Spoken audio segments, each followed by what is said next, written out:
আসসালামু আলাইকুম। শুনছেন সংবাদ শিরোনাম। বাঞ্ছারামপুরের 2 সন্তানের জননী গৃহবধূকে পিটিয়ে হত্যার অভিযোগ। এখন শুনবেন বিস্তারিত। ব্রাহ্মণবাড়িয়ার বাঞ্ছারামপুর উপজেলার আইয়ুবপুর ইউনিয়নের কানাই নগরের রিপন মিয়ার স্ত্রী 2 সন্তানের জননী রাশিদা আক্তারকে আজ দুপুরে তার শ্বশুরবাড়ির লোকজন পিটিয়ে হত্যার অভিযোগ করেছেন নিহত স্বজনেরা। রবিবার বিকেলে বাঞ্ছারামপুর উপজেলা সরকারি হাসপাতালের চিকিৎসক ডাক্তার পান্না বণিক বলেন, রাশিদাকে আশঙ্কাজনক অবস্থায় আনা হয়। আমি তাকে স্টোমাক ওয়াশ করে উন্নত চিকিৎসার জন্য ঢাকায় রেফার করি। পরে শুনেছি পথিমধ্যে তিনি মারা গেছেন।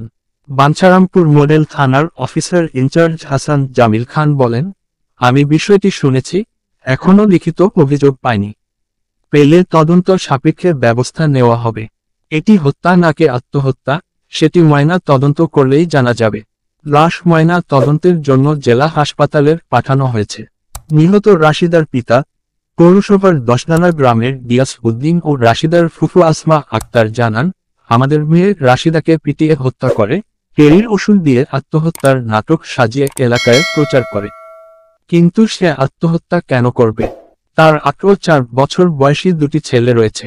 রাশিদার ননদ ও চাচা শ্বশুর সহ শ্বশুরবাড়ির লোকজন পারিবারিক অশান্তির কারণে পিটিয়ে মেরেছে, এর বিচার চেয়ে আমরা মামলা করব। নিহত বড় সন্তান 8 বছর বয়সের মোহাম্মদ আবদুল্লাহ সন্ধ্যায় সাংবাদিকদের জানান, আমার আম্মুকে ফুফু জোলেখা গাছের ডাল দিয়ে পিটিয়ে মেরে ফেলেছে। রাশিদাকে মেরে ফেলার অভিযোগে অভিযুক্ত সরকারি হাসপাতালের ভর্তি জোলেখা বলেন, তাদের অভিযোগ পুরোটাই মিথ্যা। আমার ভাইয়ের স্ত্রী রাশিদা পরকীয়ায় লিপ্ত ছিল। প্রবাসী ভাই রিপনের সাথে আজ সকালে এই নিয়ে কথা কাটাকাটি হলে সে পেরির ওষুধ খেয়ে আত্মহত্যা করেছে।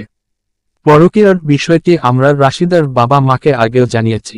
রাশিদাকে বাঁচানোর জন্য বহু চেষ্টা করেছি, উল্টো তারা আমাকে সহ আমার আরেক বোনকে বেধম পিটিয়েছে, আমাদের ঘরবাড়ি ভাঙচুর করেছে।